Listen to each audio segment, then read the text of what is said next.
Yang terhormat dosen pembimbing Ibu Dr. Eka Susmawati MPD. Yang terhormat dosen penguji Bapak Prof. Hadi Syahrial MPD PhD.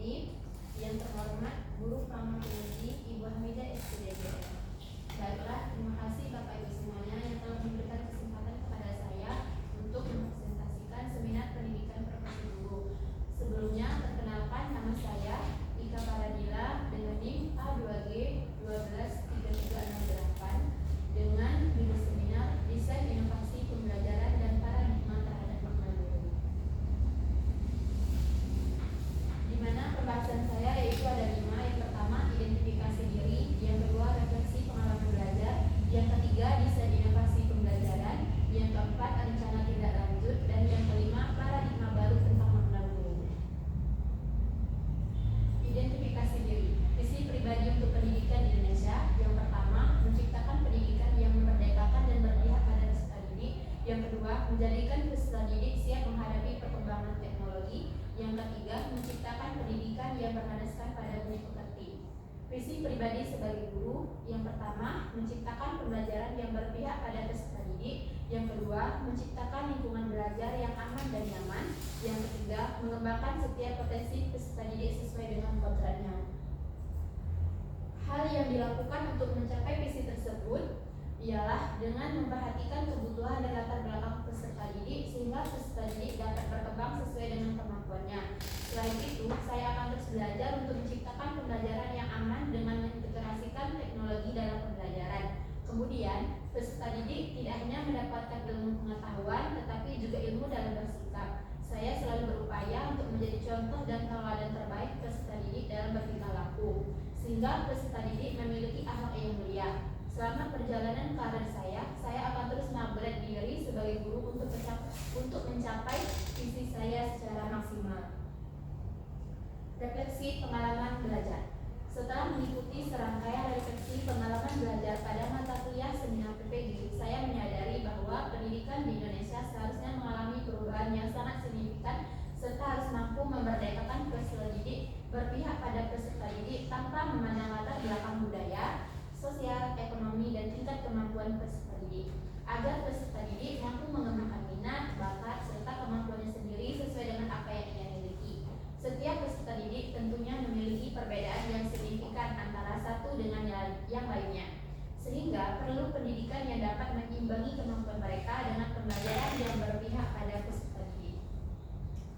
Pengalaman bermakna. Dari semua rangkaian refleksi mata kuliah yang saya ambil yaitu adalah prinsip pengajaran dan asesmen 2 pada semester 2 dengan topik 2 tentang pendekatan TRL. Pendekatan TRL atau pendekatan teaching at the right level adalah pendekatan dalam pembelajaran yang mengacu pada tingkat capaian atau kemampuan peserta didik. TRL adalah salah satu bentuk implementasi yang sesuai dengan filosofi pendidikan Ki Hajar Dewantara dengan memperhatikan capaian, tingkat kemampuan, kebutuhan peserta didik sebagai acuan untuk merancang pembelajaran. Maka, segala cara akan dilakukan oleh guru agar pembelajaran lebih berpusat pada peserta didik. Nah, tujuan dari pendekatan TR ini adalah untuk mencapai tujuan pembelajaran yang diharapkan dan menghilangkan kesenjangan pemahaman di dalam kelas. Di mana dalam pendekatan TR ini menggunakan diferensiasi pembelajaran, yang pertama konten ataupun materi, yang kedua produk, yang ketiga proses, dan yang keempat lingkungan belajar. Pertama konten, yang kedua produk, yang ketiga proses, yang keempat lingkungan belajar. Selanjutnya, desain inovasi. Pada desain inovasi saat ini saya mengimplementasikan pendekatan TR ini pada fase C kelas 5 pada mata pelajaran matematika, tepatnya dengan materi penjumlahan dan pengurangan pecahan berbeda penyebut. Yang pertama, sebelum merancang pembelajaran, saya melakukan asesmen awal, di mana pemberian asesmen awal ini bertujuan agar dapat mengetahui tingkat capaian masing-masing peserta didik. Kemudian, saya melakukan pemetaan dengan pengelompokan peserta didik menjadi 5 kelompok, di mana 2 kelompok dengan belum berkembang, 2 kelompok sedang berkembang, dan 1 kelompok dengan mahir. Kemudian, saya merancang modul ajarnya dengan mendiferensiasikan pembelajaran pada bagian produk, pada bagian produk, tepatnya pada LKPD. Di dalam kelas, siswa duduk secara berkelompok sesuai dengan kesiapan belajarnya berdasarkan dari hasil pemetaannya. Kemudian di akhir pembelajaran, saya melakukan kuis pembelajaran matematika dengan menggunakan salah satu aplikasi kuis, yaitu Word sebagai kuis akhir pembelajaran agar dapat melihat sebatas mana pemahaman yang didapatkan oleh peserta didik setelah menggunakan pendekatan TRL tersebut. Kemudian rencana tindak lanjut. Yang pertama, selalu melakukan pemetaan kebutuhan peserta didik dalam merancang pembelajaran dengan memberikan asesmen awal. Yang kedua, merancang pembelajaran sesuai dengan hasil pemetaan kebutuhan peserta didik. Yang ketiga, memvariasikan LKPD sesuai dengan hasil pemetaan kebutuhan peserta didik. Yang keempat, menerapkan aspek pendekatan TRL dalam pembelajaran. Dan yang kelima, merefleksi dan mengevaluasi proses pembelajaran sesuai dengan pendekatan TRL demi perbaikan pembelajaran selanjutnya. Yang terakhir yaitu adalah paradigma baru tentang makna guru. Paradigma baru terhadap makna guru yang saya dapatkan setelah mengikuti perkuliahan PPG Perjabatan ini ialah guru adalah pembelajar sepanjang hayat. Tugas guru bukan hanya memberikan ilmu pengetahuan, tetapi bagaimana caranya mendidik dan membimbing peserta didik menjadi lebih baik lagi ke depannya, agar mereka mendapatkan kebahagiaan sepanjang hayat. Guru harus mampu memberikan pengalaman bermakna bagi setiap peserta didik dan memberikan bekal ke depannya untuk masa depan peserta didik. Bekal ini bukan hanya sekedar ilmu pengetahuan, tetapi juga tata cara dalam bersikap, berperilaku, sopan santun, dan budi pekerti dalam kehidupannya. Sekian, terima kasih presentasi dari saya. Selanjutnya saya kembalikan kepada Bapak Dasmi.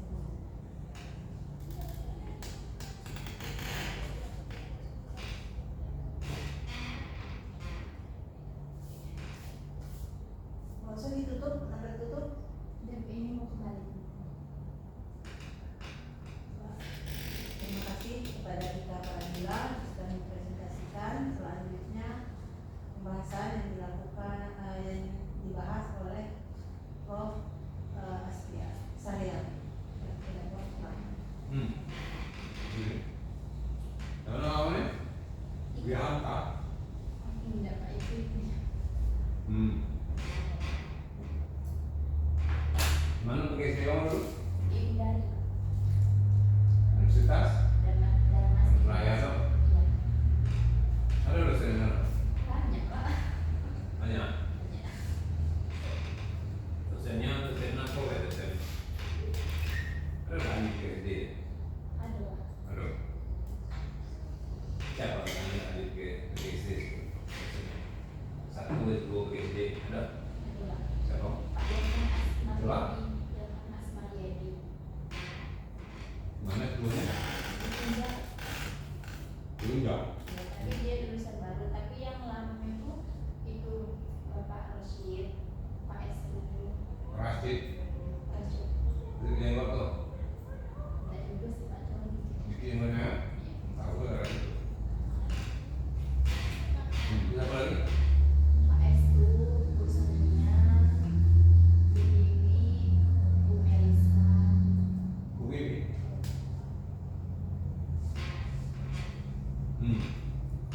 Oke, coba kemudian lagi apa? TRL tadi? Yang dari level. Apa prinsip utama itu TRL? Itu Pak, pendekatan pembelajaran yang mengacu pada tingkat capaian peserta didik. Itu kan prinsipnya titik dari level. Apa maksudnya sebenarnya?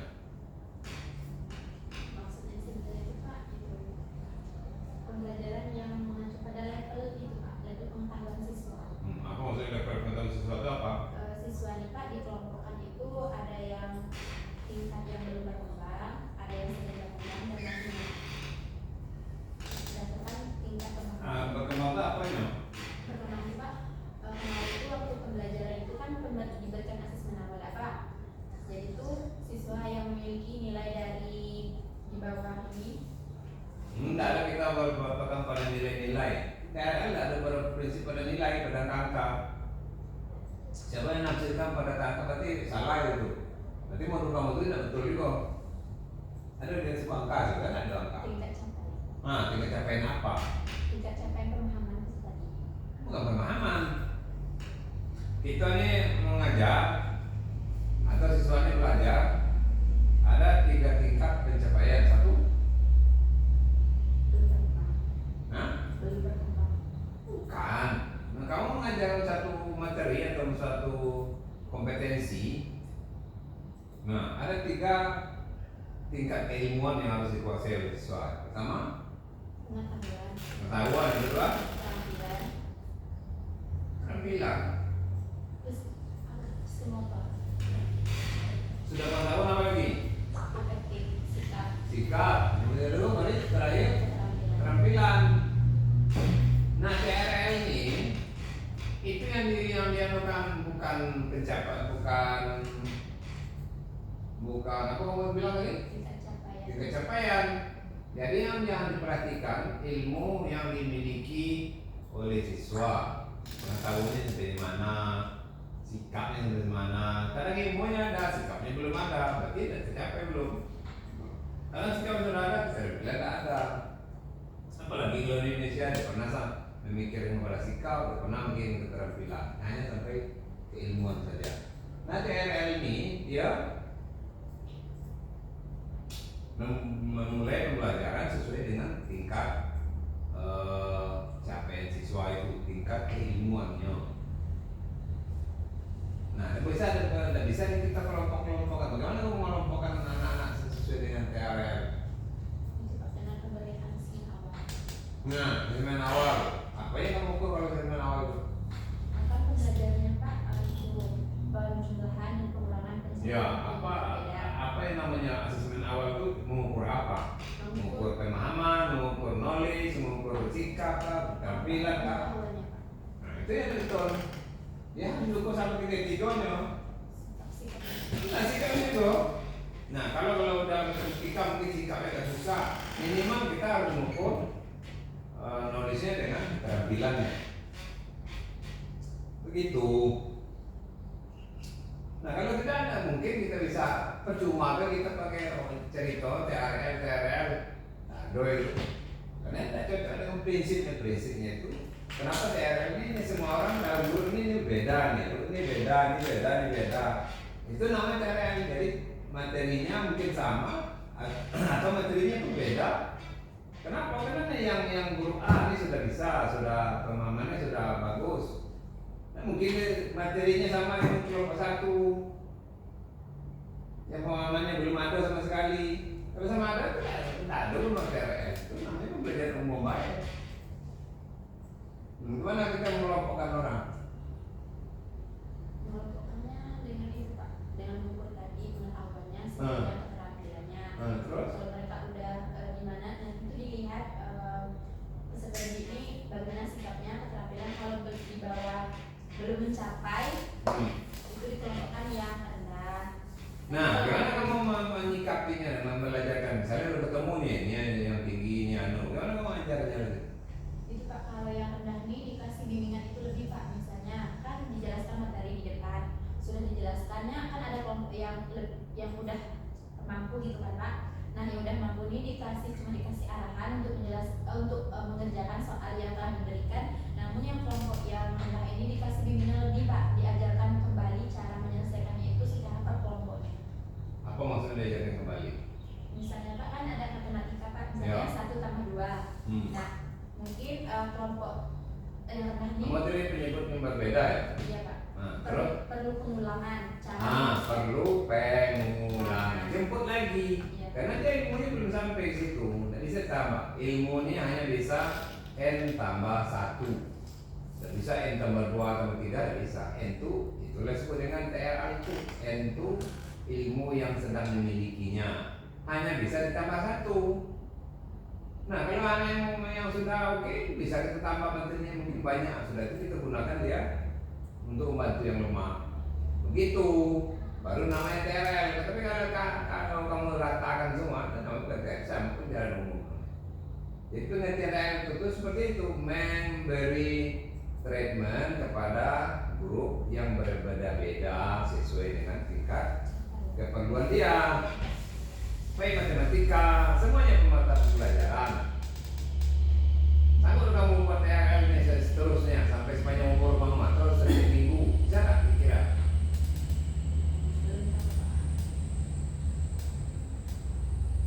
Jadi Kalau untuk sekarang Pak, pas masalah PN ini insya Allah bisa Pak.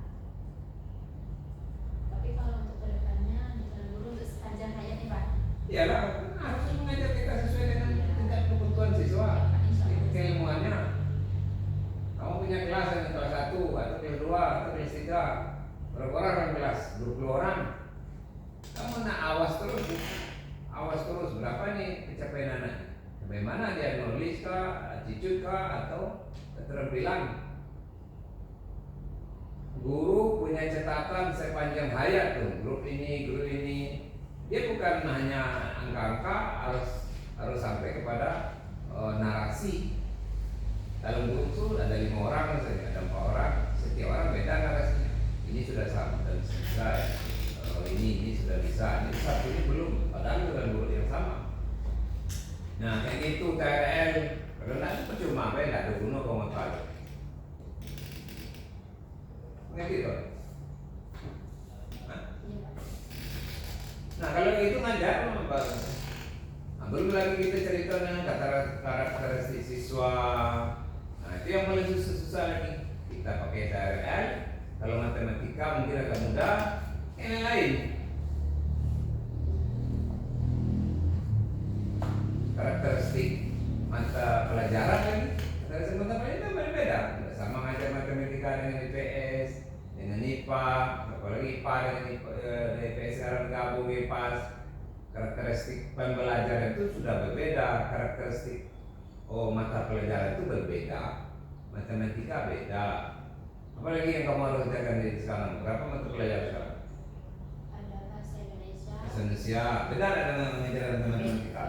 Karakteristik bahasa Indonesia dengan karakteristik matematika beda bisa sama? Beda. Jadi guru ini memang betul-betul kita mengerti pertama karakteristik siswa, yang kedua karakteristik pembelajaran itu sendiri. Karakteristik mata pelajaran bahasa Indonesia beda dengan IPAS, matematika lain lagi. Apalagi itu? Pancasila beda lagi. Apa lagi? Seni budaya. Apa lagi?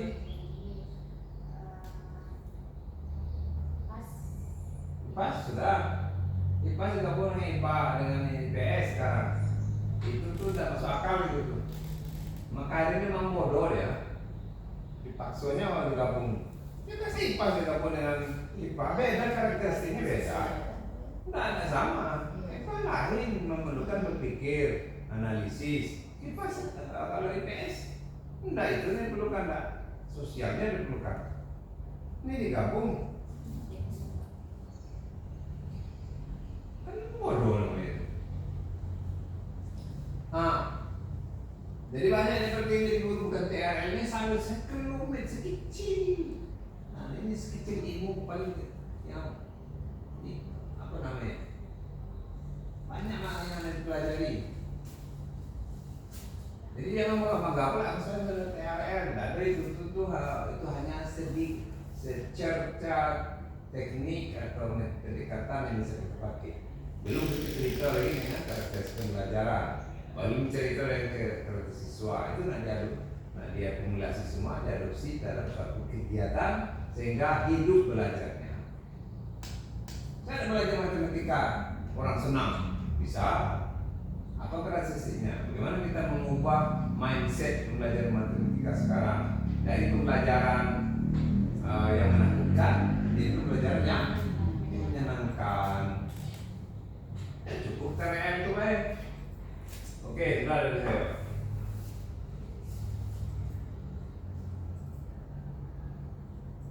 Pak, terima kasih banyak Prof atas pembahasannya. Selanjutnya pada Ibu Guru Bangun. Ya, Ibu siapa namanya? Ibu Hamida. Ya, silakan Ibu Hamida. Ya, terima kasih sudah panjang lebar juga dengan Prof. Pertanyaannya, pemasukannya ya untuk Ibu Ika. Yang ingin saya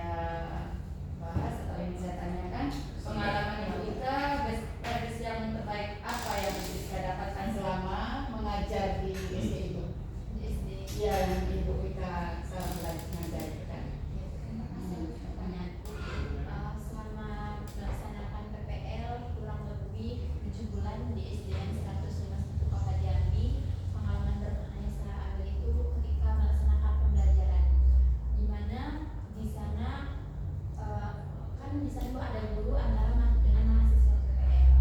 Di sana tuh ketika guru masuk, semua siswanya biasa tetap menghargai karena itu gurunya. Nah, ketika saya sebagai mahasiswa PLP yang masuk ke sana, mereka tetap menghargai, oh ini juga ini guru gitu. Jadi saya merasa kalau posisi saya berada di sana, berarti saya diterima dengan baik oleh siswanya, sehingga saya mendapatkan pengalaman bisa mengajar pembelajaran di kelas itu dengan lebih aman dan nyaman dan lebih tertib. Jadi pembelajaran yang saya berikan kepada peserta didik itu dapat tersampaikan dengan baik, Bu, karena peserta didiknya menyimak dan memperhatikan dengan baik ketika saya mengajar. Kemudian apa langkah awal Ibu Ika untuk menjadi guru yang terbaik atau guru yang profesional di situ? Langkah awalnya. Terima kasih, Bu. Langkah awal yang saya lakukan untuk menjadi guru yang terbaik, Bu, yang pertama saya ingin selalu belajar. Nah, kemarin setelah S1 saya benar-benar berniat untuk mengikuti PPG karena saya merasa, Bu, kalau ilmu saya ketika S1 itu belum gitu nah, Bu, belum sepenuhnya gitu. Nah, bagaimana caranya saya itu lebih tahu gimana dunia pendidikan untuk mengajar khususnya di sekolah dasar. Jadi saya beretikat untuk mengikuti mengikuti program pemerintah ini dengan PPG ini dengan belajar sungguh-sungguh, dengan saya mengupdate diri, mencari tahu berbagai informasi tentang pendidikan. Kalau saya tidak tahu nanti saya tanya boleh ke teman atau guru pamong ataupun dosen ketika di kelas. Nah, kemudian saya juga mengikuti berbagai pelatihan mengenai tentang dunia pendidikan. Jadi saya tidak mendapatkan informasi dari guru dosen saja di kelas. Jadi saya juga ingin mencari tahu di luar tentang pendidikan. Jadi saya pengen jadi guru yang benar-benar siap untuk terjun ke lapangan di sekolah dasar. Terima kasih, jawabannya sudah tepat. Kemudian ada lagi pada pelajaran dan paradigma yang sudah dipaparkan, paradigma baru seperti apa yang Ibu Ika dapatkan? Yang paradigma baru yang saya dapatkan, Bu, khususnya pada PPG Prajabatan ini, yaitu saya mengartikan bahwa guru ini adalah pembelajar sepanjang hayat, di mana guru ini tidak bisa berhenti belajar di tengah jalan karena dia adalah sebagai baik itu motivator ataupun fasilitator peserta didik di sekolah gitu nah, Bu. Jadi saya berpikir kalau guru ini setiap hari ataupun sampai dia menutup usia itu adalah tugasnya adalah belajar gitu nah. Bagaimana caranya agar ketika di kelas bisa memberikan ilmu yang terbaiknya kepada peserta didiknya, karena ilmu ini bukan hanya tentang pengetahuan saja, tetapi ilmu dalam budi pekerti, akhlak ataupun sifat ini adalah sikap ini adalah yang paling utama ditanamkan pada peserta didik. Karena peserta didik yang mempunyai ilmu yang banyak tanpa harus memiliki sifat yang baik itu tidak ada gunanya. Karena sikap ini adalah yang paling utama ketika kita berada di dunia yang lebih luas. Paradigma lama seperti apa yang masih berkembang di lapangan seperti yang kita sekarang ini, paradigma lamanya? Paradigma lamanya ini, Bu, masih banyak peserta didik yang masih banyak peserta didik yang belum memiliki sikap menghargai, Bu. Terkadang peserta didik ini contohnya saya dulu aku saya kan penelitian masih 2023 kemarin, Bu. Ketika datang ke sekolahan, ada sekolah yang benar-benar peserta didiknya menerima kita sebagai mahasiswa. Nah, paradigma lamanya itu ada masih peserta didik itu yang menganggap kita itu sebagai mahasiswa yang hanya katanya sebagai kakaknya di rumah gitu. Jadi itu kayak sikap menghargainya tuh kurang, kayak kami ini udah udah punya niat nih untuk sebagai guru yang mempunyai kepribadian dan berwibawa sebagai guru. Tapi ketika datang di sekolah, mereka sama mahasiswa PL itu dia merasa kayak oh kakaknya, kayak nanti tuh bercanda tuh terlalu berlebihan gitu. Kayak nanti tuh kalau ada sedikit baju apa atau juga nanti pasti diomongin, diejek gitu. Itu bagaimana cara mengatasinya? Kalau ada murid yang gitu, misalnya menganggap kita seperti kakak aja gitu kan, tidak menganggap guru, padahal kita kan guru gitu juga. Cuman gimana cara menanggapinya juga? Cara menanggapi, pernah dulu, Bu, waktu ketika masa PLP, Ika samperin anak itu terus dijelaskan baik-baik kalau kita itu harus mempunyai sikap menghargai. Nanti kalau kita menghargai orang